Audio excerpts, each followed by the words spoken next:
The garbage bag was heavier than it should have been. I felt it through the black plastic before I saw what was inside. A hard rectangle, corners digging into my palm, wrapped in a rubber band gone brittle with age. Rain was starting. Somewhere behind me, in the house I'd lived in for 31 years, I heard my daughter's voice through the screen door, bright and careless, talking to someone on speakerphone like she owned the block. Relax. It's all trash. She had no money. I didn't move.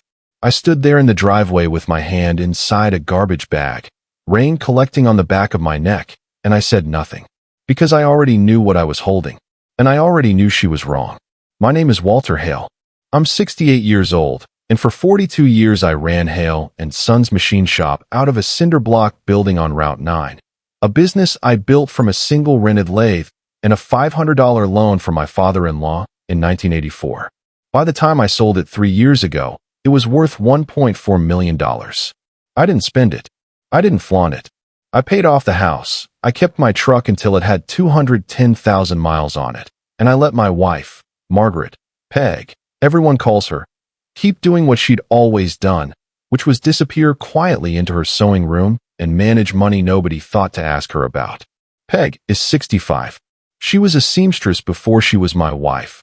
And in the eyes of our daughter, Vanessa, that meant something specific, poor, small, someone who mended hems for pocket change and married up. What Vanessa didn't know, what nobody but me and a banker named Alan Fitch at First Meridian Trust knew, was that Peg had been quietly saving, investing, and compounding for 38 years. Her account, the one attached to a small blue passbook she kept in her nightstand, held $340,000. Untouched. Earning interest since Jimmy Carter was president. That passbook was now in a garbage bag in my hand. And my daughter had just called it trash. It started 3 weeks earlier, on a Sunday, over pot roast. Vanessa showed up in a coat that cost more than my first car, camel-colored, belted, the kind of thing you buy when you've decided who you are before you've earned it. Her husband, Preston, trailed in behind her smelling like cologne and self-satisfaction. Holding a bottle of wine he made sure to show us the label of before opening it. We need to talk about the house situation, Vanessa said, not sitting down, still standing at the head of the table like she was chairing a meeting. You two are getting older. This place is too much for you. We think, Preston and I think, it's time to talk about downsizing. Maybe a facility. Somewhere with support. Peg's hands went still over her plate. We're fine, sweetheart, she said quietly. Vanessa laughed. Not cruel exactly, just careless, the way you laugh at something you've stopped taking seriously. Mom, you clip coupons. You still darn socks. I love you, but let's be real about where we are financially as a family. I watched my wife's face and said nothing. That was the moment. I didn't know it yet, not fully, but some old machinist's instinct in me, the same one that hears a bearing start to whine 3 weeks before it seizes, told me something was already in motion. Preston refilled his glass without offering anyone else any. We're not trying to be harsh, he said, in the voice of a man who was absolutely trying to be harsh. We're being practical. 2 weeks later, Vanessa called to say she and Preston were coming by Saturday to help organize, while Peg and I were at a doctor's appointment. I thought little of it. I came home early, appointment ran short, and found my wife's sewing room half emptied into contractor bags on the front lawn. I opened one. Old fabric swatches, a broken thimble tin, receipts, and her passbook. I said nothing to Vanessa that day. I put the bag in my truck and drove to First Meridian myself. Alan Fitch, who'd managed Peg's account since 1997, pulled up her file and went quiet in the particular way bankers go quiet when they're deciding how much to tell you. Walter, he said, someone attempted to request a wire authorization on this account 11 days ago. It was declined. Peg wasn't present, and the signature didn't match. But someone tried. The request had come with a notarized power of attorney form. The notary stamp belonged to a woman named Carla Deal. Carla Deal was Preston's cousin. I called Vanessa that night, calm, the way I always am. I asked her, plainly, why someone had tried to move money out of her mother's account. She didn't miss a beat. Dad, that's a standard elder care liquidity assessment. Preston's financial advisor recommended it. It's a fiduciary safeguard, in case mom needs long-term care and the accounts aren't structured properly. You wouldn't understand the estate planning terminology. It's fine. We handled it. I said, okay. And I let her believe I believed her. I didn't understand the terminology. So I hired someone who did, a retired fraud investigator named Diane Osei, referred by Alan. 2 weeks of quiet digging turned up this. Preston was $216,000 in debt. A failed real estate venture in 2024, a maxed line of credit, a second mortgage taken without Vanessa's name on it, which meant, legally, without her knowledge. The liquidity assessment wasn't estate planning. It was a forged power of attorney, drafted by Carla Deal, intended to move Peg's $340,000 into an account Preston controlled alone, under the paperwork description, gift transfer, incapacitated relative, pre-authorized by family. My wife was never asked. My wife was never told. My wife, on paper, had already been declared incapacitated by a document she never signed. The following Sunday, I came into the kitchen for coffee and stopped outside the doorway when I heard Vanessa's voice, low and gleeful, talking to Preston. Once Mom's declared, it doesn't matter what Dad thinks. He's not the one on the account. She'll never even notice. She doesn't check anything. She barely knows what a debit card is. A pause, a laugh. Honestly, the Passbook thing was perfect. Nobody keeps records like that anymore. It just proves how out of touch she is. It's all trash. She had no money worth protecting anyway. Not really. Not compared to what Dad's business made. We just need the account open. I stood in the hallway with my coffee going cold in my hand. That was the day I stopped being angry and started being precise.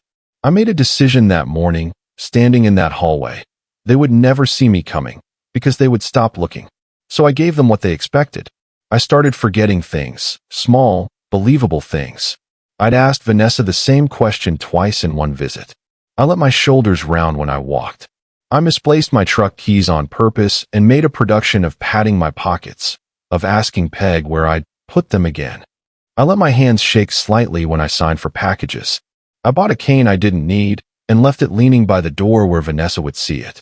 Inside, I was sharper than I'd been in a decade. Let them think the old man's slipping, I told myself.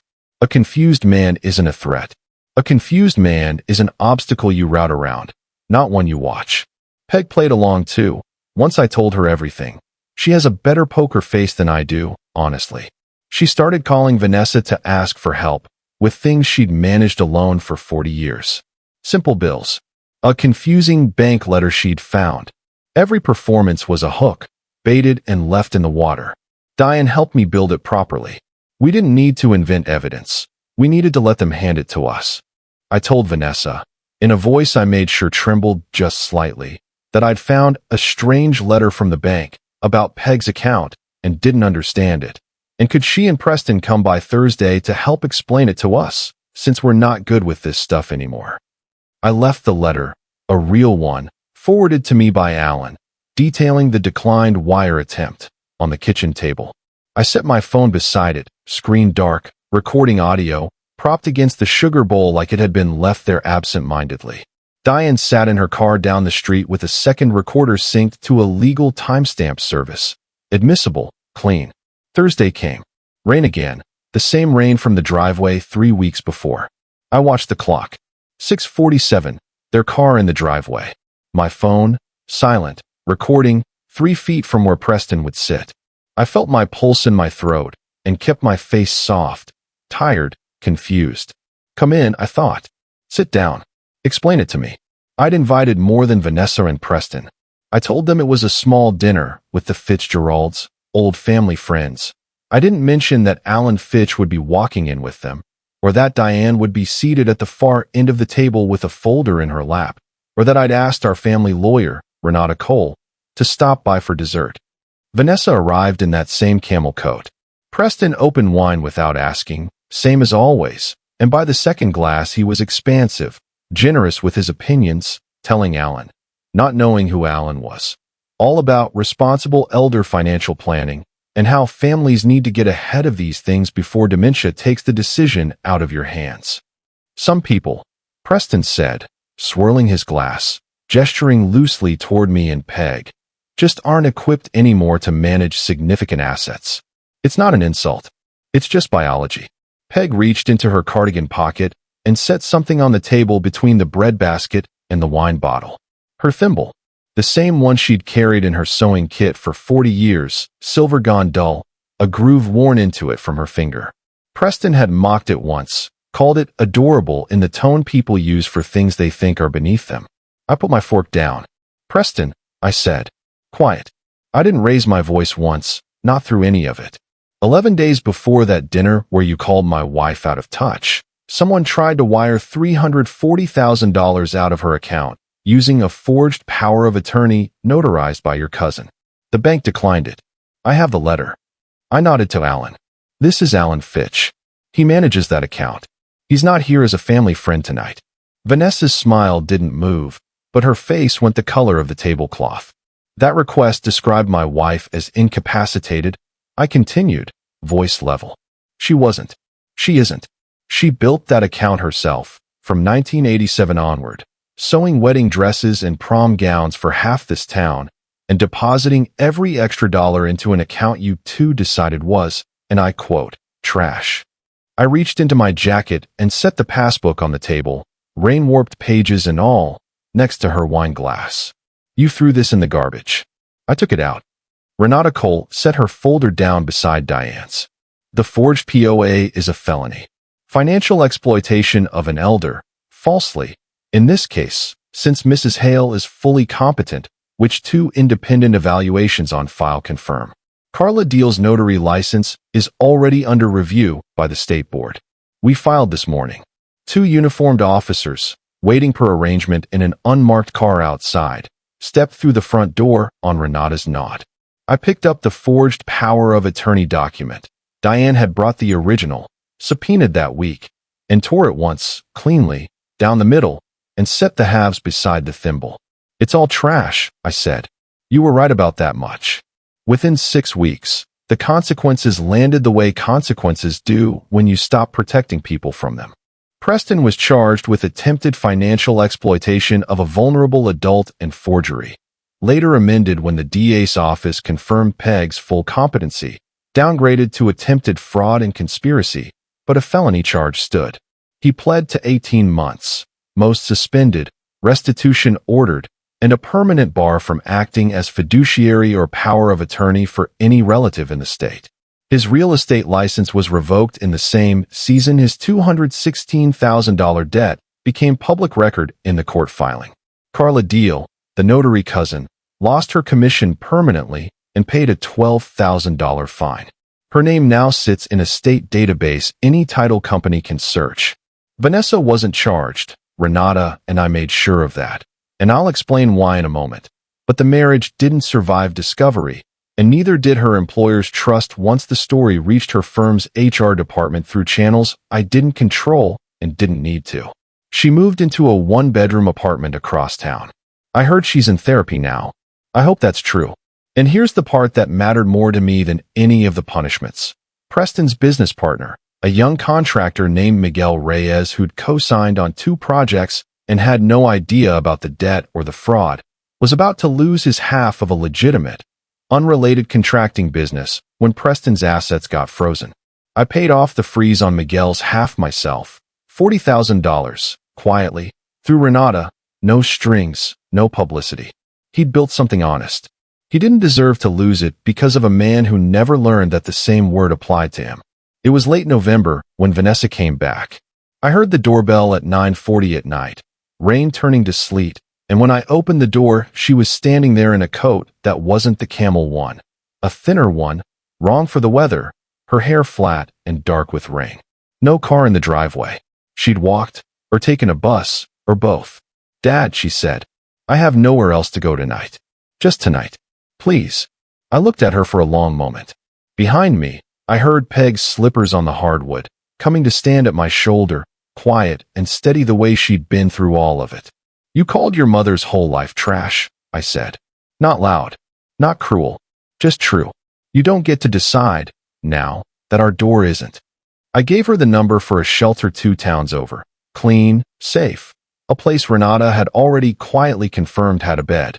I told her I loved her, because I do, and that love and consequences aren't opposites. Then I closed the door. Peg took my hand in the hallway, the same hand that had held that garbage bag in the rain 3 months before, and she didn't say anything for a while. Then, 38 years, she said, and you're the only one who ever thought that passbook was worth digging out of the trash. I always knew what you were worth, I said. I just needed everyone else to find out the hard way. She smiled, small and tired and real, and we stood there together in the quiet house we'd built, with nothing left to prove to anyone. Here's what I learned. At 68 years old, standing in the rain with a garbage bag in my hand, the people who call your quiet sacrifices trash are usually the ones who never bothered to look closely enough to see the value. Competence doesn't announce itself. Sometimes it just keeps a passbook in a nightstand for 38 years and waits to be underestimated. Don't let anyone's carelessness with your worth become your problem to fix. And don't be afraid to play the long, quiet game. The truth doesn't need to be loud to win. If someone in your life has ever called your sacrifice nothing, tell me about it in the comments. I want to hear your story. And if this one hit home, hit like, subscribe for more, and I'll see you in the next one.